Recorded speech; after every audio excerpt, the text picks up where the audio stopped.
you can call him Coach. How you doing, Coach Carson? Doing well. Good to be here, Michael.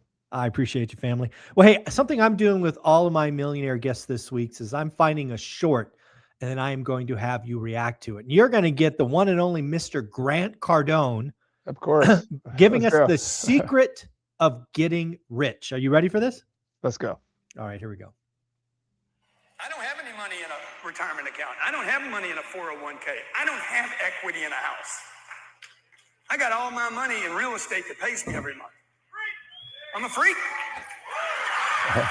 But I'm all in. I'm all in, man. I'm all in. You study the wealthiest people on this planet. They find 2 or 3 things and they put all their money in those 2 or 3 things. They do not invest in 50 things. How many of you have been told that before? Diversify, diversify, diversify. How many have been told that before? That's not what rich people do. The super wealthy do not diversify. The diversification is a terrible mistake. The super wealthy put all their energy, all their time, and all their effort in 1 or 2 things, and that's it. What do you think of that? I mean, he has a point. I mean, I think Warren Buffett says that too, that diversification is for dummies or something. Yeah, he says it a little bit nicer than that. Yeah, he's a little nicer than that. He's a little nicer than Grant Cardone. I think there's a difference though. I think there's you want to be the wealthiest person you know, or do you want to be the millionaire next door? Mm. And the millionaire next door, I think, does diversify. I think diversification is smart, but I have done more what Grant's done, talking about in terms of concentration. Like I went into business in real estate. So I started a business, I flipped houses, I bought rental properties. I'm super heavily concentrated in real estate. And then I've slowly diversified into other things over time. Mm-hmm. So I would have to say what I have done is more similar to that. But I have friends, I'm thinking of one of my friends, Leif Dahlheen, he was a doctor, physician, saved a lot of money, bought index funds, bought a few little things here and there, and was super diversified and did really well and retired in his early 30s. And so there's no one path, but I think for people with a personality who are more of an entrepreneur, who are willing to take risk, you're probably going to make more money by going all in on 1 or 2 things. You also might have a higher chance of going bust, but you're gonna be the wealthiest person in your circle. But there's a lot of millionaire next doors who live a perfect life for them, who invest in index funds and diversify and do it the boring way. And I think they're both totally legitimate. Yeah, it's funny. I've been lucky enough, I grew up in the Silicon Valley. I spent, 10 years, maybe, 8 years being an executive. I was around plenty of 8-figure, 10 million plus net worth individuals for a lot of the last 2 decades of my life. And now doing this channel, speaking to millionaires, including folks like Grant Cardone. I've spoken with him, his wife, and many others. I'll actually go a little more towards Grant, and your case, my case as well. I was super concentrated. I got real, buy box is my thing, right? And I looked at my little tiny buy box for 3 years before I went anywhere else. And then I think about all the people that come to me that say, hey, they want to do what we do or have done, and they're just all over the place. So, I'm not going to give as much grace or outcomes. I think you've got to be focused. So you got to create that momentum. Like when you have $100 and you place it in 10 different places, it's just, that's nothing. Yeah. But if you take the $100, you put on something, yes, to your point, you might lose it. You might go bust. But again, if you do that, focus, and I'll actually talk about Warren Buffett and his friend Charlie Munger, rest in peace. They both had the same question on stage. I think it was a decade ago, maybe 15 years ago. And the question basically, what does the average person should do? To your point, Warren Buffett's answer was buy index funds. It's the safest, surest way, keep your job kind of thing. And then Charlie Munger's turn, and he's quick with a whip, and he's like, I think that's lazy. I think diversification is an excuse for laziness or something like that. All right. His answer was put all your eggs in one basket and watch the effing basket. Yeah. So, I definitely lean towards what Grant was trying to communicate there is the right answer for most people. But to your point, The Million Next Door, one of my most treasured things is an autographed copy of that book. Again, it's okay. If you want to keep your job and you want to work 40 hours for 40 years, by all means, that's totally okay. You can get there. But I think if you're concentrated and focused, you don't have to wait 40 years. Yeah, I think I would make a distinction. Maybe the millionaire next door is the employee next door, or the highly paid, like a doctor, an engineer.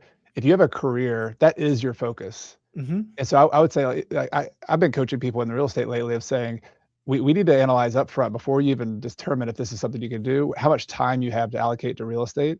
Yeah. Because if you have less than 5 hours per week because you're making $500,000 a year in your Silicon Valley job or whatever, like your job is your focus. All you need to do is just save a bunch of money and put it in. And if you have no time for real estate, put it in an index fund. That's cool. Yeah, Like, or put it in I'm a okay with savings that. account. But I think the distinction is the people who get into real estate, I think, are people who are a little bit more of a control freak or an entrepreneur, period.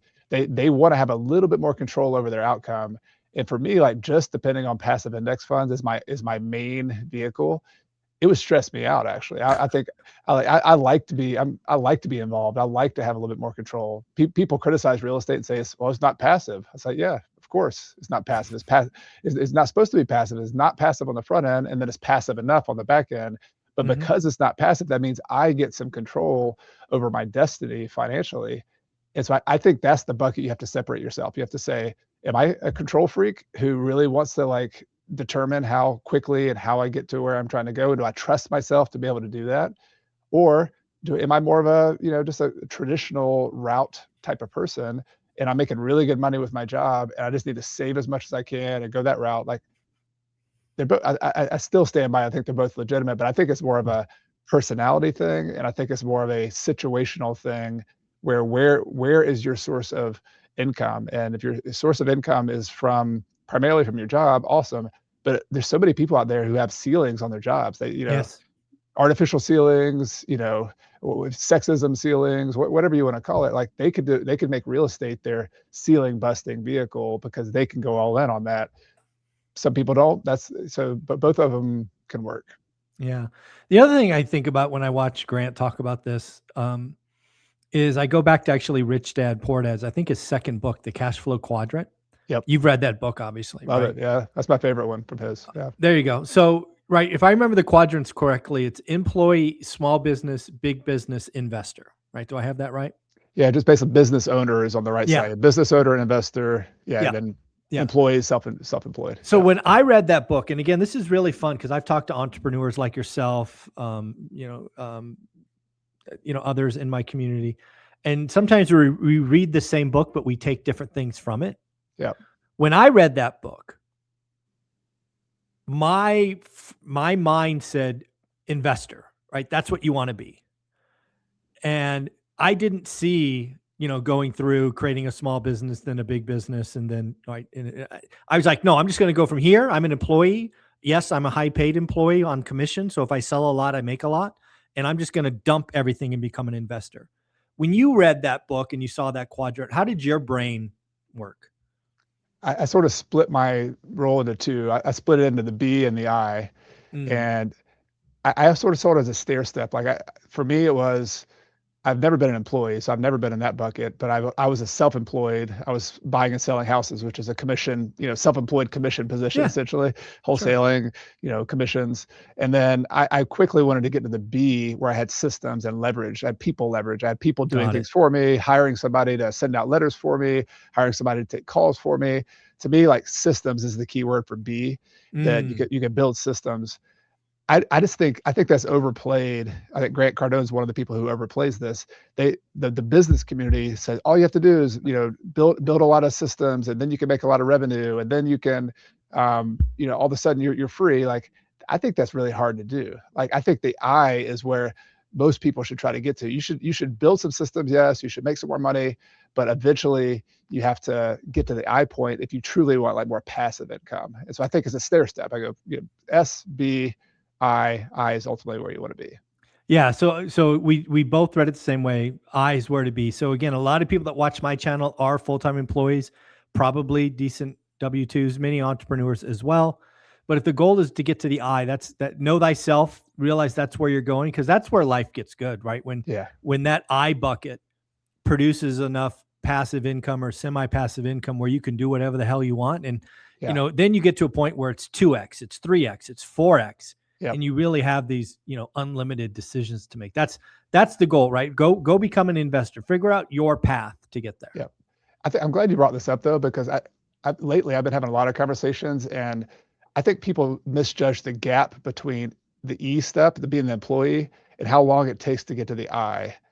And I think what you and I have shown, and other people, is that there's that B stage. If you want to get to quickly to financial freedom, I think the B stage is the most relevant for you, because you can work 5-10 hours a week. And like, I think short-term rentals are an example. You could be a short-term rental host and make $5,000 a month on a couple properties, but that's a B. That's a business system. Agreed. But you can still, if it gets you out of your job and you're not having to work, or it supplements your income, very cool. Like, but you have to have some sort of business side hustle or full-time hustle in order to get something quickly, to get out of your job quickly. And if short of that, like, you have to have a pretty big net worth to have I completely pay for all your, like, if you're trying to make 120 grand a year or 240,000 bucks a year, and you're trying to do it completely from I, but we're talking $5 million, $7 million, $10 million. I mean, you got to have a pretty It's a big number. Yeah. stout net worth, because the math is, think about 6% return on $1 million is $60,000. So if you're trying to make 120,000 bucks a year, you got to have at least a couple $1 million, Yeah. maybe more, because that 6% might even be a little bit ambitious for some people. So $2 to $3 million is Yeah. the number for a lot of people to make that 10,000 bucks a month. So that's just something to keep in mind. And if you're at 2 or 3,000 and you're like, I don't have time to get there, you're gonna have to start a business in the interim in order to, like, replace that cash flow. Yeah, the other thing that I really like this conversation, because again, I was that E that did it for 15 years and then became the I, but again, Yeah. took a long time, 200 units, you know the story. I would tell you right now that at some point I should have created a business, and probably would have been one rental at a time while I was working. I want to stress that, while Right. I was working, Exactly. because it would have allowed me to use the tax code to my advantage. Yep. When you're a high paid E and that's all you are, you get raped by taxes. Yeah. If you're a business owner, even a small business owner, a solopreneur, you have this above and below the line expenses. And I would have been able to shelter, whatever you want to call it, I don't know, 15, 20, 25% of my expenses would have moved from below the line to above the line. And, oh, by the way, when I finally retired, I would have rolled into something that already had momentum, as opposed to starting from scratch. I mean, geez, would have been much better. Yeah, and think about the psychological story you and I've talked about with your journey, where all of a sudden you went from E, having purpose and meaning, and here's something I can contribute to, and then now you got this big gap in your life. Like, what are you gonna do with your life now? Like, I think you need a B, which is why I like rental properties. Actually, I think people need something to contribute that's helping people and serving people. And real estate's an excellent way. Like, people need housing, people need decent, affordable housing, and we provide that. That's like a basic need. And so, but a business is the same way. Like, I love teaching. I get fulfillment from it. I would do it. I did it for many years, making zero money. Like, it's just a hobby. So you got to find something to me, like, the ultimate financial freedom goal is to do something every day that you would have paid somebody else to do, because you love it so much. And because you don't have to make the money, you get to do this thing whether or not it makes money right now. And you can take the long view. Like, that's the ultimate professional work optionality, is to do that, have that choice. Yeah, I'm so glad you brought that up, because again, some people look at what we're doing now at one rental at a time, 27 different income streams. I had 0 income streams for a year. We did 1,000 videos the first year, nothing, 0 revenue. But we did it, and I still do it now because I have fun every day. So it's, I should have started before I quit though. So that's definitely, before I lost my job, I should have started. That's the redo. Yeah. Yeah, but that's the redo. Exactly. But you wrote the book, you got the story, and people can relate now. And don't do what I did. Be better than me, please. Have purpose. Oh, it's funny. Well, hey, Coach, I always appreciate the opportunity to speak with you. You are confirmed to speak at year 4 ORAT in Vegas. That's going to be news to folks. I know people will be happy to hear that. I think that's the first time we've been. Oh, maybe you've talked about it, but that's the first. We need That's to the first time. tell my audience as well. Like I'm gonna be there in Vegas in what's the January. date? I told you I'd be there. I need to write the date down. Yeah, I'll get you that. I think it's like the 17th and 18th. It's Martin Luther King's weekend. So that All right. I always like 3-day weekends because again, a lot of my audience are employees, and I want to give them the chance to travel back on Monday because we go till 5 o'clock on Sunday. I want to make sure they're not in a rush. They don't have to miss half a Sunday. Because we go hard both Saturday and Sunday. So that's why I always choose a long weekend. It's going to be a good time. I feel like this returning to family reunion. Yeah. Coming back to the ORAT meet up. So can't wait to be there. It's going to be fun, Coach. I appreciate you. Where can they find you? Go find Coach Carson on YouTube. That's where I post most of my materials, but also have a newsletter every week. So every Tuesday morning that comes out. So if you want kind of behind the scenes, what I'm up to, other insights, just go to coachcarson.com/newsletter. Thank you so much, family. Take care. Thank you, Michael. See ya.